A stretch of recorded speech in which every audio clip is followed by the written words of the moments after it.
I'm joined by Dagda as we head towards game number 3 between the Oysters and the Whales, as it were. And I've got to say, I've been impressed by both teams in the different games, but I feel like the second game, CFO, left a lot to be desired there. The first game, I feel like, was a little bit more evenly matched. CFO, like you said before the draft, or just after the draft in game 2, like that draft, they had to win straight away or they were going to lose straight away. And unfortunately, it was the latter. I mean, especially as Sparta got that massive lead on the Xanthi on the top side. So here's to see how the draft is going to differ now coming into this. The Blanc and Viego still coming through his bans. The Rumble and the Maokai sticking to the same. I think CFO putting higher priority, as kind of Raz was alluding to, onto the Xayah is going to work out very well because I think, well, there's the Xanthi ban, but I think Xayah, she does so well at keeping the Kai'Sa in check and then also having a ton of presence in team fights. So it's a no-brainer that she's such high priority. On top of that as well, you kind of force a pick or a ban from your opposing team, right? If you pick the Xayah here, from Team Wales, it's like, do we have to pick the Rakan? You kind of feel like you do. It's such a powerful combo, especially later on in the game, but you can just play so much in such a dangerous way when you've got that Xayah alongside you because of the extra range. There's going to be the trade of the AD carries. Do they go for the Rakan or are they willing to let it through? Yeah, I'm curious if they end up trying to prioritize some of the jungle picks as well, because the problem is that if you go for the Rakan, if you don't go for the Rakan, you're going to lose out in the jungle as well. Probably the Lee Sin going to be slipped across, although neither looked particularly happy on it. Surprised by the Nautilus. I thought maybe you'd end up with like the Rel or something as well. Could also be an opportunity, but it looks like they're just like, hey, we're happy enough to just try and go for the counter and the Nautilus into the Rakan. But you're still looking at, well, Xayah going to be able to just dodge away from that, so you're totally fine. And Renekton also going to be able to slip through, I imagine, alongside the Rakan for Xiaozi here. Yeah. At least with the Kai'Sa Nautilus, it's kind of a classic combo in its own right. You do have a lot of power in that duo, but whether or not it matches up to Xayah Rakan, I mean, we'll have to see across the course of this game. CFO, though, kind of pick of the litter here. They've got the Rakan available. As we've mentioned, the Renekton will be locked in. You could also go for a jungler if you really want to, but we have seen a lot of junglers sort of left until the final rotations. Yeah, I'm kind of curious to see what the game plan is, because there are options to go like, hey, we take jungle, leave Rakan, we actually go towards like Rel, Alistair, Leona, those kind of things, and just play for the engage support trade. Yeah, and it looks like that is actually going to be the call. Now again, Rel can still flex into the jungle. She still has some agency there, just not as strong as she used to be. Yeah. But I still think the opportunities here to go for the double flex is going to be super nice. See if they're going to flex that around, or if it is just going to be Xiaozi taking the Rel. Obviously, it's worth mentioning Blitzcrank is still currently available, so that's always a little bit dangerous. Team Wales, though, could go for something. Oh, I was going to say they could go for the Xanthi. It's banned, luckily. It's the Jarvan, locked in for B&J, and he looked good on it. I do like what we're seeing, though, from both squads. It's like, hey, look, we've tried these pick comps that just haven't worked on getting up off the ground. So let's just go back to basics. Let's go for these team fighting squads. You've got Rel, a big engage tool, something that could work quite well with like an Orianna or something along those lines if Jimmy wants to go towards that, or even the Nico that we've seen being a real threat, as I say it, in the play-in stage. But on the upside, Team Wales, it's like, you've already got the engage in the Nautilus. You've got the good engage in the J4 as well. Repositioning opportunities for this Kai'Sa. So your team fight is already setting itself up really nicely for this dive composition. So it's more of a case of, how do CFO want to respond to this? Do they want to go for, hey, we're going to try and absorb a lot of that pressure, maybe go towards an Azir that can try and shove them back or try and keep yourself in check? Or do you want to try and fight fire and fire and go with an Orianna and say, hey, we're just going to pull the trigger first and then obliterate you before you can really answer in response? Has to be said, we've seen a surprisingly low amount of Azir so far this tournament. I was expecting to see a lot more than what we've been witnessing. It does depend on your team's style as well, who your mid laner is, what they like to play, because Azir is, you know, one of those champions that's a little bit more complex. He also did get a 2-second nerf to his Q, which I know for Yamato on that was kind of talking, saying, hey, look, this is just not something that I think we're going to see. I think that was a major nerf. But I know, like, Perks released his, like, these are the big champions that you're going to watch out for Worlds, and he was still very high on the Azir, so I think it does depend on your stance as well. Some mid laners just like, hell, look, this champion's just done, so we'll have to see. But Talia taken, Ari gone, and now the Orianna going to be selected there for Glory. So finally getting his hands onto something where it feels like he can be a big threat in this one as well. And just as we're talking about it, looks like it finally will be the response from Jimmy. It's a very good matchup into the Orianna. Very sort of, it's a good like handshake matchup. It's almost like it's the new Azir Corki, right? Where you kind of quite have to go either way. And I think that's the thing, is like, the Azir is able to play at long range, able to just keep himself away from a lot of that trading pattern that Orianna wants to go for, which is the shield into the auto attacks and play off that clockwork windup, even throwing out a few command attacks, because it's only, 30 to 40 mana in the early stages. Like, that command attack does not actually take a lot of mana. It's when you start using the dissonance, your mana just starts to drain. So it's really difficult to try and play against that if you're within range of Orianna. Azir not really having that problem by taking those. So certainly CFO saying, hey, look, we still want to try and match your dive, but at least having a little bit of safety for both their carries in the knockback and also the opportunity to just fly away from any sort of problems. Sparta hovering the Darius. I mean, he was on the receiving end of the Darius versus Renekton matchup, and Adam took over that first game. He's not going to lock it in. Goes for the Aatrox in the end. Kind of funny to see the Vi locked in here for Gemini as well, when they banned the Ahri and the Talia, which are like the two classic combos with the Vi. Yeah, I mean, especially having that opportunity to just follow up and like the power that can give you in the mid jungle. But I think at this stage, both teams have kind of gone, you know what, screw strong mid jungles. We are team fights. Everything that in this series has been defined around those team fights, has defined around those objectives. So all they really want to do is go and fight at those opportunities. So I think when you're looking at CFO, again, you got up like a ton of safety for your carries. You can pull that go button anytime with the Vi, and you kind of have an opportunity to get a lot of burst damage out from the Vi when you try and play around the kind of bottom side of the map, or even towards Renekton in the top side. For Team Wales, it's a case of you have some lane power coming through with like the Nautilus setup, or even the Flag and Dragon Aatrox, which has a lot of damage themselves. But you do kind of need to wait a little bit for these team fights to where Orianna hits 6, she has an item and a half, and you can actually try and play for some of these objectives, because Orianna kind of in the similar boat to Azir, where they just need that little bit of time to scale before they actually become relevant in these fights. I feel like in the early game, if you've got like a carry jungler, Orianna can be fantastic, because you've got the shield, you've got the speed up, you've got a bit of CC with your ult. But in terms of actually bringing the damage yourself, you're really lackluster until, like you say, a couple of those items come on in. We'll see how this one's going to go, though.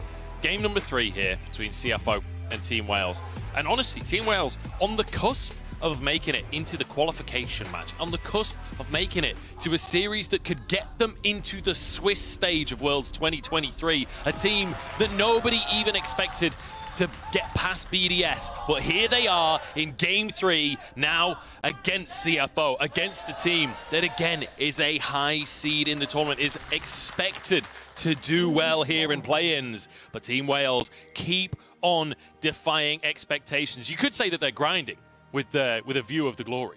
Well, they already have a glory, so you know what? All they need to do is just keep the grind going, try and push CFO out of the equation. But again, don't forget, whoever loses this series will go up against the loser of BDS and the winner of BDS and DFM. But at the moment, they have no idea they've been caught up behind them. We don't, Chelsea. Gonna tank a bit of damage. The hook from Bia is not great. Walks into damage, but luckily, not a whole lot to be brought to the table at level 1 from CFO here once Chelsea's CC is on cooldown. That's kind of your lot from this comp. So Bia does walk away with his life. No summoner's burned. Yeah, I mean, the fact that Chelsea was the only one with CC and he'd already used that on towards Artemis means that they're able to step away. So at the moment, Gemini able to move back in towards his own jungle, will be able to pick that one up, and nothing really burnt on either side. So the only thing is with Chelsea taking that Q in the early stages, it does make it a little bit more difficult for him to try and play up in this lane. An awful lot of the time, it's kind of like, oh, I get hooked by Nautilus, let me try and take the W in to try and counteract some of that engage, or even tank the hook and then WA to get the shield for the follow-up damage. But not having that at the early stages may leave an opportunity for Bid to maybe make a play on level 1. We'll see if they can look for some kind of level 1 shenanigans. I don't know if it's something that we'll go for or not. It's been, I mean, game number 2, extremely quiet. Game number 1, though, CFO really took things into their own hands. You can see, though, with this draft, you're very much leaning towards the late game with an Azir, with a Zaya alongside it. But with Rest and Gemini, that combo could definitely find some power in that early game. So wouldn't be too surprised to see something up towards the top side of the map, especially with opposite passing from B&J. If Sparta steps too far forward, Gemini could certainly look for a chance. Yeah, And I mean, especially when you're looking towards Brest and Sparta, this is such a back and forth matchup. Very much a case of if you can get the early snowball rolling, well, you're going to hit your core drinker quicker. You're going to just have more opportunity to heal back up and then swing the matchup very quickly in your favor. So I think a lot of this is going to be a case of, cool, let's try and get top lane in their favor and then start to move down towards that bottom side. I think Glory and Jimmy, and honestly, just kind of going to be left to their own devices. There's no real setup until you get to level 6 to try and make any sort of early plays happen. That said, Glory could be in a little bit of trouble here. Gemini on the top side of the lane, Chelsea on the bottom side of the lane. Flash immediately, but it's followed by 19 flashes on the other side. Gemini with first blood. So close, Glory, being able to step that one back, but Chelsea just barely able to get into range with the Q to get that kill. Nicely done by CFO, and as I said, I thought they would just kind of leave this mid lane to their own devices, but they really want to try and get Jimmy into a good spot here. Such a great start, and a really nice timed roam from Chelsea as well, saying like, look, my AD carry's resetting, he's going to get a call off of the crashing that third wave. I've got time on my hands, might as well make a play. Good coordination as BJ tries to get on Chelsea, but he'll hop over. And at this stage, it's like, well, there's not really much for BJ to try and achieve on this bottom side. Gemini is on the top end, finishing off his level 4. Nice interrupt. Not going to mean too much because you can see at the moment BJ doesn't really have anything on the map. It's just his top side that's just going to be spawning in just about 30 seconds. So he'll be able to get back towards that big wave crashing on this bot side. And Shun and Chelsea should be able to pick up. You know, cancelling the reset doesn't mean a lot in the grand scheme of the game, but it does in terms of the mental warfare. Just trying to tilt them just a little bit. Rest, get some damage down onto Sparta. As Gemini moves in, he knows that the tri-brush is warded. Wants to try and get cheeky with it, but has been spotted, and will just continue to finish off that reset. In the meantime, BJ is in that top side as well. Yeah, BA trying to turn around that play earlier. Now, Jimmy, I'm not sure how much mana he has. I don't know if he should just have enough for WE over the wall. Yeah, actually popped a cookie there as well to make sure that he can walk away. Really wanted to stick around. He's just hammering autos out from Bia there, just taking damage. Yeah, I think he was like, can I just get away with this? Because if you don't have to use the E is such a massive amount of your mana pool in the early stages for the Azir. So trying to see if you can get away with it and be a bit cheeky, but has to use it in the end regardless. So resets, TPs back into lane. The big thing that I want to point out though is that on the initial play that we had in mid lane, it was Chelsea and Glory who burnt the flash. Gemini still has his up and available. So if I'm looking at like a level 6 that's about to be hit off this next wave that's coming into mid lane, I'm thinking Gemini, like, just go in towards mid, you have the flash onto Glory, have the follow-up coming through from Jimmy, and you've got a nice little setup there. We can try and continue to punish Glory in that mid lane. Yeah, I mean, the fact that they managed to get the kill is a bonus, but the fact that it was Xiaoxi's flash to guarantee this kill, instead of it having to be Gemini flashing, does mean, like you say, they can repunish this, they can revisit. Like a great little sort of sequenced play there from CFO. Like you say, I'd love to see it again. And this is where, now, they won't be able to do it off of this wave just because you can see the wave has crashed. So you're just going to be waiting a little bit as these waves kind of push themselves back out into favor of CFO. But where Gemini's position on the map at the moment, see BJ is like very nervous about what this Vi is going to be up to. Wants to be in position to counteract it. He believes Gemini's gone bot. Might be correct. It's good hook. Here trying to block for his support as the feathers come back in, but Xiaoxi's gone already. It's a kill going over to be a great little combo. 2 successful ganks now, 1 on each side. And I'm surprised that ended up working because you can see the vision that's in position there for CFO. They've already got the one ward here, they got just there, they got a second one that's just in the back of that as well. So you've actually got a good amount of vision to spot out where BJ is, but end up giving over the kill anyway. Great stuff coming out. Team Wales finding a chance to punish, and putting Shun behind early would certainly be valuable. He's still going to survive. Luckily for them, it was Xiaoxi that went down, so doesn't fall behind on CS, does manage to, in fact, stay exactly even in CS, but has that call, so ever so slight minor advantage in the bottom lane for Shun in terms of the CSing, but obviously the assist for Artemis there. So decent start from both teams. Let's talk big picture then. Let's talk next few minutes of the game, because I do feel like, you know, with the mid laners we've got, with the AD carries we've got, we're anticipating a fairly slow one, but when it comes to the junglers and solo laners, there's more space for action. We just get a quick replay here. Chelsea getting caught out. had to burn the W on the Flag and Drag, had no flash from that earlier play in mid. And you can see Gemini was hovering around bot side, but just wasn't quick enough to get to that bottom lane. But as you say, I think solo lane's now starting to be the target of attack. As Rift Herald up in 25 seconds, he is hovering in towards bot side river. Didn't spot Chelsea, as Chelsea's hiding in this brush, but again, I think it's kind of a case of I want to try and cover on this mid lane push for Jimmy and make sure he doesn't burn a flash or anything before this Rift Herald spawns. I will say, decent vision coverage for CFO. A couple of wards in the river around Herald, one over towards the chickens as well, but not much deep vision and zero vision whatsoever from Team Wales. So Gemini going to be happy to start this one off as Artemis has swapped up towards this top side. Shun still in the bottom lane here. Looks like he's not going to go for plates though. He's going to make a beeline now across the map. You've already got a ton of priority here. Artemis is going to be here quick. BJ has level 6, trying to see if he can set this one up. Jimmy is still in the mid lane as Shousey flashes out and then jumps back into the Cataclysm, but he's low on HP himself. That's BJ down. Shousey traded. His Bia in the middle of everyone, but everybody stacking up. Shun's finally arrived, but it's too little too late. Gemini's gone down already, and Sparta happy to tank up for his team. The Aatrox charging forwards, but Shun in the meantime is getting damaged down, and Jimmy protects his top laner. We reset for a second, but it's 2 for 1. The fact that you end up with Gemini going down late means that BJ going to be out here faster. They should be able to turn this over, but again, Shun, little bit too late to the party. Artemis had already been in a position to try and follow that one up, so he's perfectly fine to set up the fight with the numbers advantage for Team Wales. Hook comes in, it's onto the mid lane, but the W hit a minion. So there's no follow-up there from Artemis. He didn't have his ultimate, but the damage alone might have been enough. Jimmy walks out with his life, and this will be a singular plate to Shun if you can just get 1 or 2 in. Yeah, it looks like Team Wales, though, not actually. I thought they were just going to start Rift Herald to take it as the 4-man squad. Knowing Gemini would be late, BJ comes in, they smite it, all is well and good. You get to cover the mid play, and then you'll be in a position to follow up, but not actually going for it.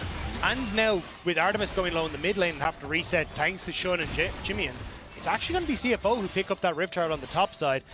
Response should come through from BJ, where he'll roam over to try and push in bot, get some vision control for this dragon, but we'll see here, like, look at where Artemis is in the map. He's already coming into this fight, so even though Shousey flashes, misses the Q because it's a bit of a trade of positions, but still they get the kill. It's just they've more in the tank here for Team Wales as Sparta starts to come in as well. They turn themselves onto rest, Gemini ends up falling, and this is kind of what I was talking about, where Jimmy and Shun, they've a ton of opportunities to keep themselves safe from Team Wales on the back line and trying to continue these fights forward, like keep themselves at bay. Yeah. But unfortunately, there's just not enough damage at the moment from the Azir or from the Xayah to try and carry that one back. And it feels like there's a little disjointed from CFO, right? The fact that Shun's not there yet, Jimmy's not there yet, and you're already starting to fight, it's not ideal from their side.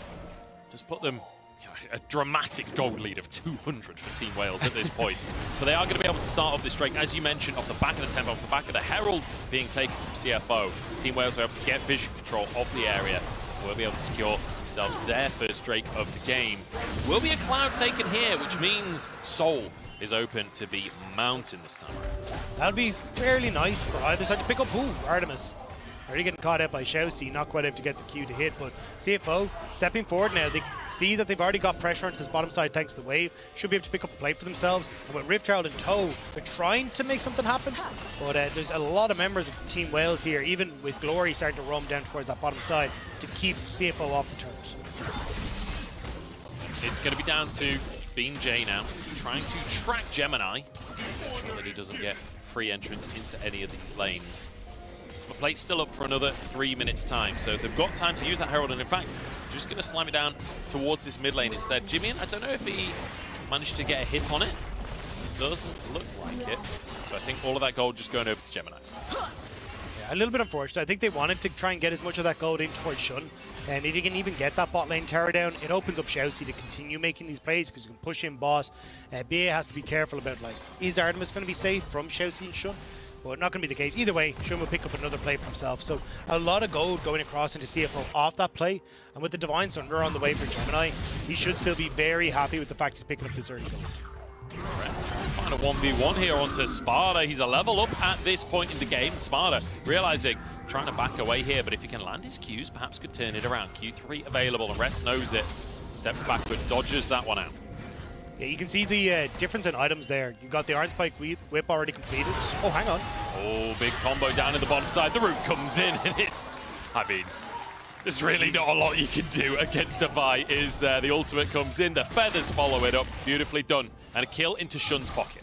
And also, bot lane tower, more than likely, or at least some of these plates on bot lane tower, going to go over, because it's just the Nautilus that's underneath this tower to try and keep it safe. You can see Shousey covering a potential play on mid lane, but as soon as they realize that it's Bay underneath this tower, I'm not sure if they want to try and commit for a bit more, but yeah, it looks like they'll be happy with just another plate going across the Shun. But like Shun just got a plate earlier on. I think that's 3 plates, and I'm pretty sure he's got all 3 of them solo at this point. His cull is now finished. He got the kill off of that play. Shun is quietly stacking up a lot of gold, and when you've got this Xayah, it's going to be valuable. Shousey, nice little sidestep there. He'll be totally okay. And then bold enough to walk in through the river back into the lane. Yeah, it's just like, well, BJ is here. I can spot him the whole way through, but I don't know how heavily they want to try and commit. But with the jungler now gone and Orianna on the way, this might have been a mistake from CFO. The recall being channeled by Shun. He's like, I'm sorry, Shousey, you're on your own, pal, but he can clear the way.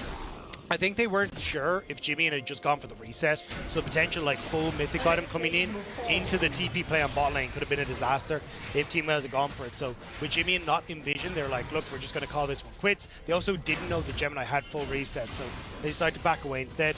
But I like that we're getting this from Team Wales. Like, one of the big things that we talked about was how slow Team Wales were, or they weren't really trying to play aggressive or really trying to set up for plays. But at least coming into Worlds, they've actually been trying to make plays happen. It's just unfortunate that CFO have been a step ahead of them on this one, where Gemini in the bush to easily pick off Artemis as he steps up. Yeah, very nice execution on it, using the ult first to then follow up with the Q knock-up to then follow up with the feathers, not allowing any time or space for counterplay from Artemis. So excellent execution there from CFO, and that's the value of the Vi. That's what you bring to the table. I mean, we were talking about sneakily building up a gold lead for Shun. He's over 1,000 gold ahead. Yeah, that's absolutely insane of the lane economy. But we're gonna have to see if he can try and push that one forward. I think Shun definitely in position. I believe he's finished his Kraken Slayer now completed, so should be in a position where he actually is a major threat even to people like BJ as well. And the safety in these fights between the Emperor's Divide and also having his ultimate is going to make it very difficult for Team Wales to get access to him. You're really hoping that BJ basically gets the flag and drag into Cataclysm, lock him up in place just long enough that Glory's then able to follow up with the Shockwave, because otherwise I don't know how you're going to have access to it. I'm just desperate to see like the Wombo combo. I feel like Orianna's back in the meta. We have so much opportunity for like really flashy combos where the Jarvan flies in from the side, the Shockwave on him as he flies in. Then you got Artemis flying into the back like Sparta with the Q. Like, there's so much chance to see these incredible there big definitely explosions. Is. My biggest worry is that like that combo starts off, you're like slow motion, they run in, and next thing Shun goes up in the air, and Jarvan kind of just looks as the Xayah leaves off into the heavens, and then this wall slams into his face from the Azir and says, no, not today, and the entire planet's ruined. Because that's what I actually am worried about if he tries to make these big plays. They even do the combo, and the dust settles, and you realize it was all just onto Shousey. And then suddenly the rest of CFO turn up. The poor Rel. The Force deserved better. The thing is, he had Aftershock on, so he's actually still on half HP. Yeah. Here we go. Harold kicked off, though. Team Wales looking for it this time with CFO. They've respected it now. They've moved in. Jimmy and not quite there just yet. He's just moving up to the tier 1 in the mid lane. 3k on the Herald. It's almost out of patience, and there we go. It does reset. So Team Wales not quite able to finish it off in time. Does mean we have an opportunity for a 5v5. Yeah, a bit of a split call here, though. Like, you got Rest and Gemini who are trying to play for the Rift Herald, but it means that Shousey and Jimmy can't really play into position, so Team Wales start to push forward and are kind of keeping a lot of these guys at bay. Hooking onto Shousey here. They're trying to get the Rel, and he doesn't get anything off before he goes down. Lot of feathers down, but the Shockwave! That's the combo we're talking about. Jimmy in with the wall, though, can kind of carry this fight. Gemini trying to move in, and Sparta's taken down, and Jimmy outplays everyone. It's beautiful on the Azir. The soldier's doing the work as Gemini looks for a little bit more. Oh, he gets it, the final punch. The power gauntlets come through. That's a 1-inch punch if I've ever seen one. Just barely able to clip him as he walks away. And off the back of that as well, like, Rift Herald went down, nobody's picked it up.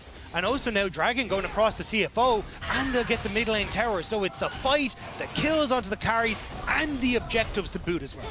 Fantastic stuff. Jimmy and also getting solo gold on that mid lane tower. He is huge. We were talking about Shun picking up gold. Jimmy is now 3-0-2 off the back of that fight. He is monstrous on the Azir. The Leandri's Anguish already completed. He's going to be very quickly working up towards that Nashor's Tooth as well. It's going to mean he's an absolute menace in those fights. But as he said, like, both mid laners having their moments in that fight. Big shockwave from Glory, and for Shun, he went down, but Jimmy was able to carry that fight on the get-go. So really, really good stuff from either mid laner in that fight. BJ managed to grab that one for himself, if I'm not mistaken. Let's take another look, because this was a bit of a hectic fight. Yeah, I think this was the right call from Wales. Turn on to Shell C, try and get him out of the equation. And as Shun starts to move forward here, the shockwave into the big slam down from Sparta. But then Jimmy immediately responds, kills off Glory, the flash forward to get away from the knockup. But Jimmy now! Oh, gets a knockback onto BJ and dodges the shockwave. Jimmy! He's on another level today. BJ has to go underneath the tower. He's so low at this point. Jimmy, and does he have the damage to finish off the job? And the Q cooldown comes in to bite him. The Gore Drinker giving that health across as well. He just couldn't quite get it. As you say, the nerf coming into play. Jimmy didn't quite have that cooldown to get the Q, to get the damage that he needed. But big win for Team Wales. 4 kills now onto Glory thanks to that play. Massive play, and so close for Jimmy. Like, you got to say he played it immaculately. The ultimate, dodging away from the shockwave, very nicely done. But unfortunately not quite enough to keep himself alive. We're now 7-7 on the scoreboard, and we got a bit of a bagger on our hands, Dagda. And you can see here, right, Jimmy, this is what we're talking about, as BJ goes in, great wall, and as the shockwave goes off, he dodges away. He wants to clear out the minions, and has to move forward out of range to keep the minions out of range of the tower, but it means that when BJ goes for the ultimate, he actually is just barely outside of the range, and can't get BJ underneath the tower to finish him off. So, Nashor's Tooth, though, now completed for Jimmy. Also, look at Glory's build. He's just finished off that Archangel staff, or not the Archangel staff, the Seraph's Embrace. Seraph's Embrace, thank you. Where he's now in a position where he's actually going to be terrifying on those 3 items, like going for that full damage build that takes a little bit longer to come online, but because he's got those 4 kills, he's actually able to go for it. And you can see in our win probability powered by AWS that, like, even though Glory is starting to get strong in his own right, like the Xayah and the Azir having these items being strong in their own right lends a lot of power towards CFO. Having that extra Drake, having a 3k gold lead overall, it is feeling positive for CFO. Team Wales by no means out of the game just yet, but still a very comfortable position for the side of the PCS. Yeah, I think it is going to come down to the fact as well, like 2 dragons already picked up by CFO, a potential second mountain dragon going into the hands of CFO is going to make them so much tankier, where that burst damage from the Aatrox, the Jarv and the Orianna isn't going to mean as much. So I think for CFO, trying to focus on towards this next dragon is going to be a big win. It's in 2 minutes time. Starting to get a little bit of... Oh, I thought that was they actually started the Baron. I was like, what the hell? I'm just amazed that in total gold, Shun, Jimmy, and Glory are almost exactly even. 3 carries at the top of the game. It's not often you see that. Shun could be in trouble. Doesn't get the pullback on his feathers, but manages to walk away from Sparta. He's okay. Like you say, Baron on the map. Team Wales know about it, trying to clear some vision. But I like what Team Wales are going for. Hey, can we get a ult burn? Can't we get a flash? Can we get something burnt onto Shun to make it that bit easier to focus him in a team fight? Because already Jimmy with the wall, having a flash, even the opportunity to just swoop himself out of there makes it very difficult to lock him down. Couldn't quite get it, but I like that Team Wales are being proactive, because this is very different from what we saw from them yesterday. Like, they kind of just sat back and let the game happen around them. This time they're like, hey, how do we try and get into the fight? How can we try and find little advantages that we can push forward? That's the nice thing, is it does feel like we're witnessing Team Wales improving across the course of these 2 series. And the fact that they get 6 games of stage experience, especially when, you know, we've been talking about earlier, Artemis being a rookie, every single game is so valuable for this team. Sparta doing his combo in the wrong direction. I think he was just trying to get ready for Q3 there, but won't be able to find the crab for himself. But Team Wales, it does feel like they're improving. It does feel like they're getting better on the team. And ultimately, this is still a very even game. They're still on the cusp of making it to that qualification series, to potentially getting into the Swiss stage of Worlds. Yeah, which would be absolutely incredible. Honestly, for both these sides, again, CFO looking to join their PCS brethren as the #1 seed from either group, a statement to be made by the PCS region. But for Team Wales, first time at the international stage, VCS #2 representative, potentially picking up the 2nd ever best of series win for the #2 in the VCS, which is absolutely incredible. Do you know what's just dawned on me? If Team Wales wins this one, then CFO wins their lower bracket game. We get CFO versus PSG for one of our qualification games. We get a rematch of the PCS finals. That went to 5 games as well, but may not get that chance as Team Wales. Stepping forward, taking a burn. Gemini looking to see if he can get onto Glory, pick him off before this fight kicks off. Break up on the map right now, and CFO know it. They'd love to get themselves onto Soul Point, but Chelsea finds a way in, finds great damage here, forced out of the fight already. Artemis has to ult defensively, but chased across the map here. Problem is they don't have the damage to follow it up. It's 1-for-1 so far. Rest wants a little bit more of it. But that was Gemini that went down. That means they can't safely take the Drake. And it's for a support and return. You'll take that as Team Wales. Now, Flash is burnt galore on towards Team Wales. So you don't really have that opportunity to try and contest this once more. Because again, Jimmy can still go in. You've got flashes on towards Rest. They could try and turn it, but they're going to turn for the Baron instead. TP onto the Baron. The rest of the team making a beeline right now. The resets are coming on through. I've not seen a single blue ping on the Baron pit just yet. This is sneaky Team Wales. I mean, I've never seen a stealthy whale before in my life, but I'm witnessing it here. They're underneath the waves. They've been spotted, but it's too late. Baron stolen away. Absolutely amazing call from Team Wales. BJ, doesn't matter. Doesn't matter. That doesn't count. You're still going to be able to hop out. But the fact that you managed to sneak that one away, CFO completely caught with their pants down. Even Sparta shows a mid lane so they don't think it's happening. But Chelsea, fantastic engage here. The setup is there, but Shun, too short range to auto attack up the wall. Jimin is the only one that can get in position. And Artemis being able to reposition helps out a good bit here because it means that you do end up bringing the buy with you, but you are able to get the turn immediately from BJ as well to again keep Artemis safe by the space where Shun and Jimmy just can't quite follow up because the fight had teetered so far away from them. The battle between Glory and Jimmy continues here. Both of them doing massive damage, and Glory has slowly but surely been keeping that goal coming in. 5 kills now. 2 items finished, almost 3. Is this a bot lane brawl?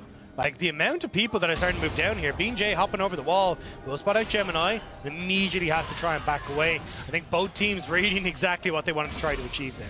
Trying to take the tier 1, and actually worth mentioning, Team Wales, they've got a Baron. They haven't taken a single tier 1 on the map just yet, so they've got plenty of standing gold to take, but CFO reading where they wanted to go and denying. But that's how they win games. If Ender has taught me anything from the analyst desk, when Team Wales doesn't take top lane tower, that's when they win the game. So as long as they stay away from top lane and focus on bot side, that's how they're going to win. If just one top lane tier 1 being alive was enough for them to win the first game, surely all 3 tier 1s triples the amount of power that gives them. Wait, it's a hypothesis we have to test. Glory getting TP'd on. BJ here in position. Glory, they know you're there, bud. Yeah, he's going to get ulted. Jimmy's on the way as well. I don't think he needs to use the Azir ult. They'll be able to just finish this one off. Glory trying to buy as much time as he can, but they all sidestep. A big old sombrero there. Jimmy does take a chunk for their troubles, but still a pick for the side of CFO. The entirety of CFO able to dance around the hat, make sure they're not getting caught in that. And now Artemis trying to respond in mid as they will get the push going. Sparta as well. I mean, the fact that you managed to get potentially 2 towers off this for a pick, you're kind of happy with that. It's been found. So, like you say, 2 tier 1s taken across the map here. Shun pushing out the top side, but he doesn't feel safe enough to really step up to that tier 2. It's too dangerous. You don't know where everyone else is. Sparta using his ultimate to try and get away, and Gemini does not have his ult available to chase it. Still, like, I think you're happy as that as Team Wales. Like, look, obviously it sucks that that Glory went down, but the fact you're getting 2 towers out of that equation, like all outer turrets are now down, and you can start to set up the vision control that you want, play for the likes of the Dragon. Now, it is like, this is their Baron buff. Like, this is kind of starting to dwindle down a little bit, and you can see from the results that, like, CFO, just off that last play, their win expectancy powered by AWS has gone down a little bit, despite the fact that they were the ones making the aggressive play. It does feel like they do still have that advantage. It's not mince our words, but like you say, it's incremental, and that's what Team Wales need at this point. Yeah, I think the big one that I need to see now is for CFO to go, right, this is our Dragon. Minute time, we need to start getting control of the map. Already you can see Gemini and Shun stepping up together. They're aware that they need to try and get control over this mid lane, but eventually they have to try and draft that vision in towards the bottom side of the map. get deep vision so that they can spot out where Glory is, where BJ is, give the opportunity for them to set up a front to back. That means that Jimmy is safe, Shun is safe, and there's no real issues. Because at the moment, their vision is so shallow. Like, they barely have it in River. And it means that it's very easy for BJ to hover on pinks like this. And if Shun steps up, they blow his flash, they blow his ultimate. And then now, you're in a position where Bay can then follow up with his ultimate. Target Shun, set up for that dive potential that Team Wells have. Just going to clear the way. I was watching BJ to see if he'd try and make anything happen, but Drake up in 30 seconds. And Team Wales, they know how important this is. You can see they've got good vision control, river control, and fighting for priority in the mid lane. It's tougher with the Azir Sundisk there to block them a little bit further. Rest fighting for Prio 2. CFO, they would love to get in here and contest the Drake, but it's difficult to move in. That said, Shousey disagrees. Everybody dives into the back line as Shun trying to get the damage down, but they've gone too deep. The rest of the team couldn't follow. Sparta zoning everyone, and now Rest is alone on the front line. That's one though, making it 3v4. Rest turns golden as the feathers come down. Rest escapes with his life, and Sparta has to flee as well. Somehow CFO with only 3 keep it alive. BJ is a goddamn hero. He goes in with the Cataclysm the second Shousey goes from the engage. So Shousey, Gemini, everyone dives forward, and he locks Jimmy in place. He locks Rest in place and denies CFO the opportunity to follow up on Shousey's engage. That play from BJ may have just held on to the game for them. Watch it here. Shousey gets rid of the Banshees, goes to the engage, and BJ immediately ults onto the top side, stops Jimmy in following up, who doesn't get over the wall. Rest can follow up, and Team Wales get to regroup, set themselves up again, and follow through after dealing with the 2 divers on the backdrop. Phenomenal. Shun doing a really good job of stopping the then follow-up from Team Wales. If he doesn't ult there, if he doesn't have those feathers available to threaten, that could have gone disastrously wrong. I will just quickly point out 3 items on both mid laners. Glory going slightly more defensive and has that needlessly large rod on top, whereas Jimmy, he's got pure damage and has a stopwatch. Baron coming up onto the map in 10 seconds time. I mean, this is such a crucial objective. Glory is on bot side, has TP to get up, but again, like, only Glory has no flash, and Sparta has no flash coming in onto Team Wells. We'll have to check in a second what the summoner spells are like, but the damage, you can see it's Jimmy and not against Glory anymore. Sparta doing a ton of work with this Shojin build. The Gore Drinker keeping him alive, stopwatch for himself to keep himself alive. And on CFO, like, Shun has flash, Jimmy has flash. This time around, if we get that massive engage, the follow-up on CFO can actually come through. If they can get the engage, and that's a big if. Both teams playing fantastic. I mean, like, the level of play feels absolutely matched in this 3rd game. It feels like Team Wales have evolved over the series. CFO learning from their previous mistakes in game number 2, and now 10 and 10 on the scoreboard as we broach 30 minutes. 3 minutes until that Drake comes up, but the Baron is on the cards. Team Wales feels like once again in control of the river. Or at least were. Be careful, yeah.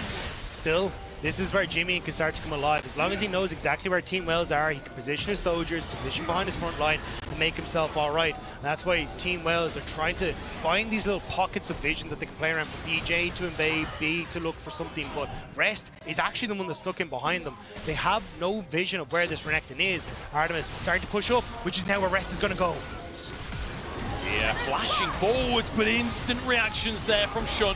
Protects himself with the ultimate. Gemini, the target, turns golden. Rest is in a perfect spot to get into the fray, but actually, they just engage onto him instead. He has to dash away himself. Jimmy hasn't been able to participate just yet. Might have to ult to protect his top laner, but doesn't. Holds on to the ability as Sparta now charges forward. Shousey into the fray. BJ taken down. No survives with the shield. In goes Jimmy, and then down he falls. Team Wales, they found themselves the fight, and they finally get ahead. But BJ, no! The blast cone betrays him. He gets out with his life.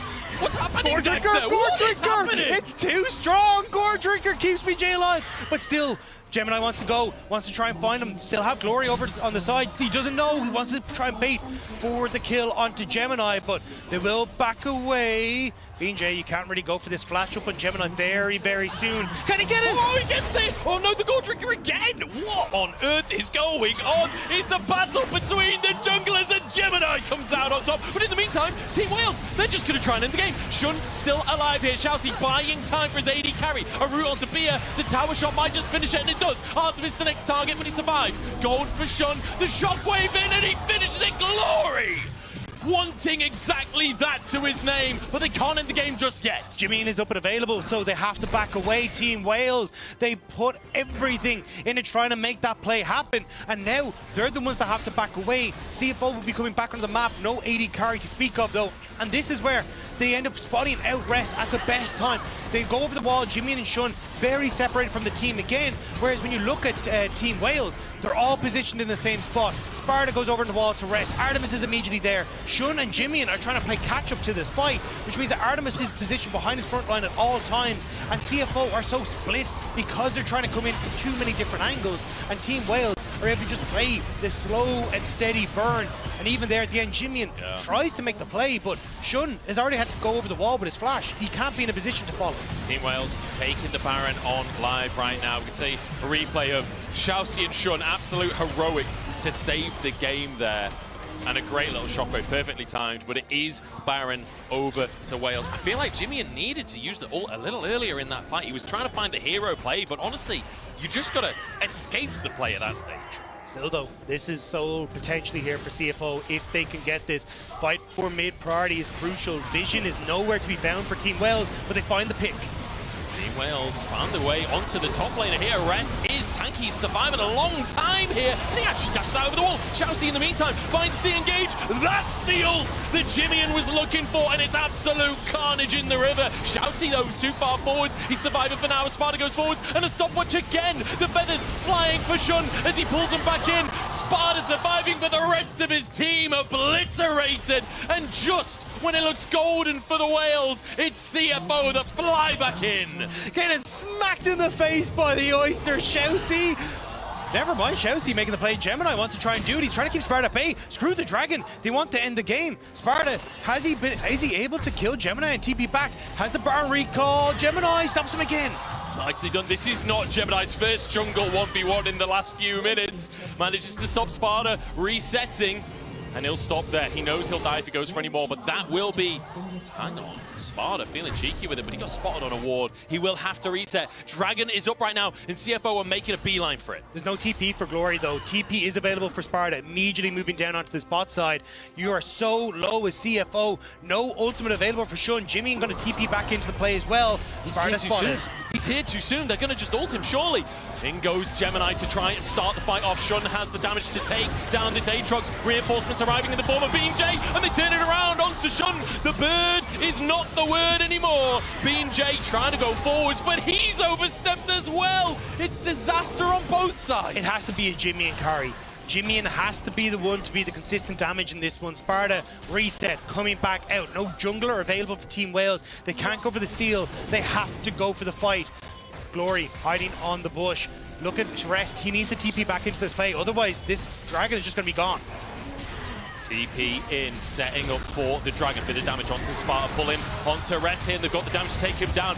Artemis just free firing onto the top lane and flies into the backside and takes out Jimmian. Artemis, queen of the hunt, goddess of the hunt, and king of the rift. Dragon is ignored. Team Wales run to the base. They can already see it in their eyes. Super minion versus super minion. Sparta needs to try and clear this out. The last tick of the Baron buff is going to try and take them across the finish line. The PCS versus the VCS will be decided now. It's Shun and Xiaoxi once again to try and defend the Nexus. They did it once as Xiaoxi goes in looking for glory here, but Shun already lost half his HP. Xiaoxi's gone down this time, no stopwatch to save him. The feathers, they're not gonna be enough. BS steps forward, he's happy to sacrifice himself. Glory steps on up, but the rest of the team, they're taking down the Nexus. Shun wants it, he's desperate for it, but he's denied. Team Wales, ever the underdog and ever outdoing expectations. Team Wales will never be denied. The history of yesterday will repeat itself. Lose game 1, come alive in game 2, and a hard-fought game 3 will see the VCS second seed take the first seed of Group B. You can see the joy in their hearts with that big team hug right there. They must be over the moon right now. And honestly, for VCS fans everywhere, they've got to be cheering at home, because after GAM had their first series, it looked a little dicey for the VCS, but Team Wales outdoing expectations.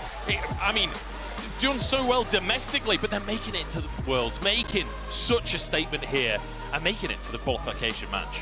Yeah, I mean, so many people doubted them coming into this, but at Team Wales, it has been such a hard-fought opportunity for them to get here. 22 games.